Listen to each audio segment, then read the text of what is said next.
নহয় এতিয়া আমি যেতিয়াৰ পৰা দেখিছোঁ এই ৰাস্তাটো আমি বহুত সৰুৰ পৰা ইয়াৰ পৰা ডাঙৰ হৈছোঁ ইয়াতে এইটো ৰাস্তা যিটো এখন ট্ৰাক 407 ট্ৰাকে বস্তু নি পেলাই তেওঁলোকে ৰাস্তা ঘৰ বনাই ৰাইজে বাস কৰিও আছে এতিয়া এই জীৱন বৰা যিবিলাক মানে উৎপাত তেওঁলোকৰ উৎপাতত মানে কিছুমান মানুহে ইয়াত মাটি বিক্ৰী কৰিবলৈ কৰি বেলেগলৈ যাবলৈ বাধ্য হ'ল এই ঘৰ মানুহ যিজন আমাৰ নকুল বৰা তেখেতৰ এইটো অৰিজিনেল ৰাস্তা দেখে তেওঁ মাটি কিনিছিলে মাটি কিনি আজি ল'ৰা ছোৱালী ডেকা গাভৰু হ'ল তেওঁ ল'ৰা ছোৱালী ডেকা গাভৰু হ'ল আজি ৰাস্তাটো 16 ফুটীয়া ৰাস্তাটো আজি চাওক আপোনালোকে কিমান ঠেকালে নতুন জেওৰা দিয়ে যদিও জ্ঞানী মানুহে পুৰণা জেওৰাখনৰ ভিতৰৰ পৰাকেহে নতুন জেওৰাখন দিয়ে অজ্ঞানীসকলে বাহিৰত দিব আজি চাওক কিমান ঠেকালে ৰাস্তাটো এতিয়া আমাক এইটোৱে লাগে ৰাইজ ওলাই আহিছে তেওঁ ভালে আমি ৰাইজ প্ৰশাসনৰ ওচৰলৈ নোযোৱাৰ আগত আমাক এই লোহাডাল খুলি দিব লাগে যদি তেওঁ আহি নিজে খুলি নিদিয়ে আমি প্ৰশাসনৰ ওচৰলৈ যাবলৈ বাধ্য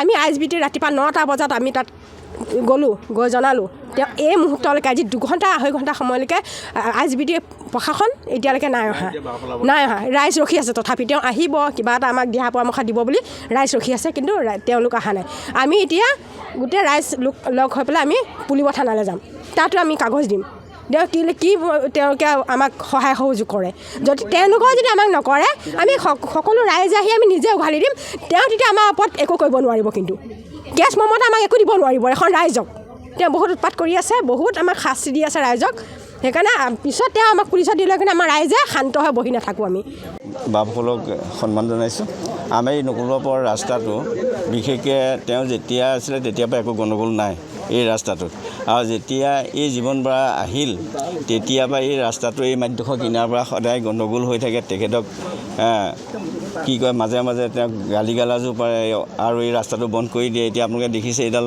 লোহাৰৰ হেৰি দি বন্ধ কৰিছে আমি এজন শিক্ষিত মাষ্টৰ হৈ পেলানি এনেকুৱা বৰ্বৰতা কিয় তেওঁ ৰাস্তা বন্ধ কৰাৰ অধিকাৰটো আছে জানো ৰাস্তা মানুহক দিবহে লাগে মানুহৰ যেতিয়া দেহাটোৱে খন্তেকীয়া আজি আমাৰ এই গায়ক আজি জুবিন গাৰ্গৰ কাৰণে মানুহ কেনেকুৱা হাবাথুৰি খাইছে তেওঁ কিমান ত্যাগ কৰিলে এতিয়া সেই আদৰ্শটো তেওঁ ল'ব নালাগে এতিয়া লোকৰ ৰাস্তা এটা বন্ধ কৰাৰ অধিকাৰটো তেওঁ ক'ত আছে আমি এইটোকে বিচাৰিছোঁ যে ৰাস্তাটো তেওঁ খুলি দিয়ক আৰু আমাক ৰাস্তাটো খুলি দি নকুলবাবক অহা যোৱাত কৰিবৰ কাৰণে সুবিধাটো দিয়ক আৰু আগলৈ যাতে তেওঁ এনেকুৱা ৰাস্তা বন্ধ কৰি উপদ্ৰৱ কৰিব নালাগে আৰু বহল ৰাস্তাটো তেওঁ ঠেক কৰিছে সেইকাৰণে ৰাস্তাটো বহলকৈ দি পেলানি ৰাস্তাটো ধুনীয়াকৈ খুলিবলৈ দিয়ক আৰু তেওঁ বিয়াখন পাতিবৰ কাৰণে সুবিধা কৰি দিয়ক আৰু ৰাইজৰ আমি সহায় সহযোগ কৰিছোঁ আৰু আগতে এই ৰাস্তাটো আমি পানী হৈ থাকোঁতে আমি নিজে বান্ধি মেলি ৰাইজে দিছোঁ আইসকলে ইয়াত মাটি কঢ়িয়াই ৰাস্তাটো বনাই দিছে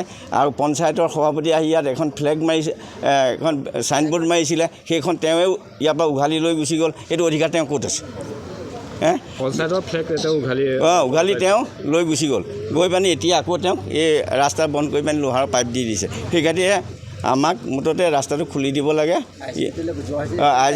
ৰাজবিটিলৈ যোৱা হৈছিলে এতিয়ালৈকে আৰক্ষীলৈ যোৱা হৈছিলে আৰু এতিয়ালৈকে তেওঁবিলাক আহি পোৱাহি নাই আমি এতিয়া পুলিবৰ থানালৈ যোৱা কথা আছে ৰাইজ আৰু যোগাৰ হৈ আছে এতিয়া ৰাস্তাটো খুলিবৰ কাৰণে যদি পুলিবৰ প্ৰশাসন নাহে তেতিয়া ৰাইজে নিজে এডাল ভাঙি দিব লাগিব নহ'লেতো অন্য উপায় নাই ইয়াৰ পূৰ্বেও 3 বছৰমানৰ আগতে এই ৰাস্তাটো তেওঁ এনেকৈ মানে উপদ্ৰৱ কৰিছিলে তেতিয়া ৰাইজে আহি পেলাই পঞ্চায়তৰ সভাপতি আহি পুলিচ প্ৰশাসন আহি এই ৰাস্তাটো দেখুৱাই মেলি থৈ গুচি গ'ল আৰু তেওঁৰ কাগজ পত্ৰ নাই তেওঁ বাৰে বাৰে কিয় বন্ধ কৰিব পূব ৰাজস্ব বিষয়া অফিচতো ইয়াৰ বাবে আপোনালোকে কি ক'ব তাৰ কিবা উত্তৰ আহিছিলে দিছে এই কবিটো পঢ়িব লাগিব প্ৰশাসনৰ ফালৰ পৰা মানে এটা সিদ্ধান্তত এই কাগজখন দিছে তথাপিও তেওঁ মানে অমান্য কৰিছে আমাৰ এই পথটোৰ নাম হৈছে 2 নং উপপথ আমি 2 নং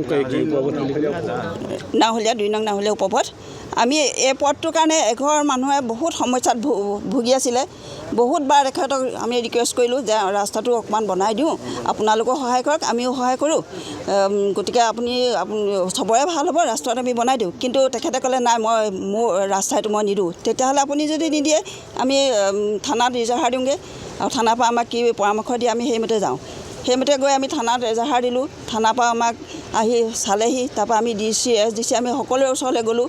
গৈ আমি আমাৰ দৰখাস্ত দিলোঁ, কিন্তু সকলোৱে ক'লে যে এইটো তেওঁ ৰাস্তা নহয়, আমাৰ মানে কোনো দলিলত নাই তেওঁ ব্যক্তিগত ৰাস্তা বুলি, গতিকে সেইটো ৰাস্তা বনাব পাৰে। তাৰপিছত আমাৰ সভাপতি, পঞ্চায়তৰ সভাপতিক মাতিলোঁ। সভাপতিয়ে আমাক ইয়াত এখন চাইনবোৰ্ডো লগাই দিলে। সেই চাইনবোৰ্ডখন লগাই দিলে। তাৰপৰা এইটো ৰাস্তা অলপমান দিন এতিয়া আহি গৈ আছে, কিন্তু আহি গৈ থাকিলে কি হ'ব, মাজে মাজে এখেতে উপদ্ৰৱ কৰি থাকে।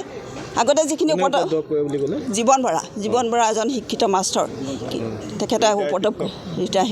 তেখেত ইয়াৰ নহয়, তেখেতৰ ঘৰ অন্য ক'ৰবাত আছিলে, কিন্তু ইয়াত মাটি কিনি ঘৰ বনালেহি। যিটো সমস্যাৰ পৰা এই মানুহ ঘৰ আমি উদ্ধাৰ কৰিলোঁ, এটা টাইমত এখেতসকলৰ ল'ৰা ছোৱালী স্কুললৈ যাব নোৱাৰে, হাতত জোতা লৈ ৰাস্তাৰ ইফালৰ মানুহে ঘৰত ভৰি ধুই পেলাই জোতা মোজা পিন্ধি স্কুললৈ যায়। কিন্তু আমাৰ আইসকল, আমাৰ মহিলা সমিতি সকলোৱে লগ লাগি এখেতসকলৰ সেই সমস্যাটো আমি সমাধান কৰিলোঁ। কিন্তু সমাধান কৰাৰ পাছতো বাৰে বাৰে এই মানুহ ঘৰক উপদ্ৰৱ কৰি আছে। সেই মানুহ ঘৰে মানে ৰাস্তাটোৰ ওপৰত বা ৰাইজৰ উপদ্ৰৱ কৰিছে। জীৱন বাৰে উপদ্ৰৱ কৰি আছে বাৰে বাৰে।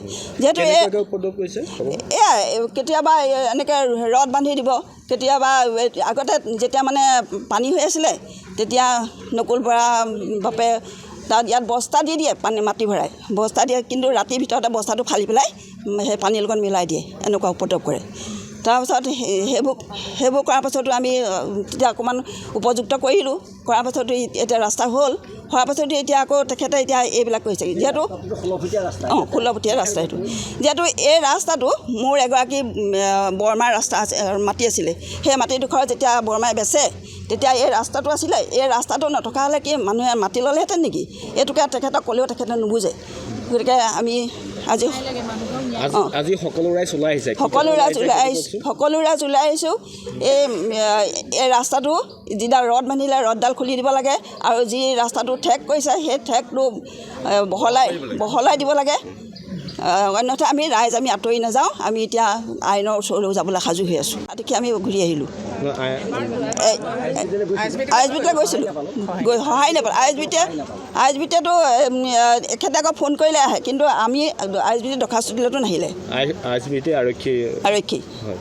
ইয়াৰ পূৰ্বেও আপোনালোকৰ এনেকৈ 3 বছৰমানৰ আগত ইয়াৰ পূৰ্বেও এনেকুৱা এটা পৰিৱেশ পৰিস্থিতিৰ সৃষ্টি হৈছিল।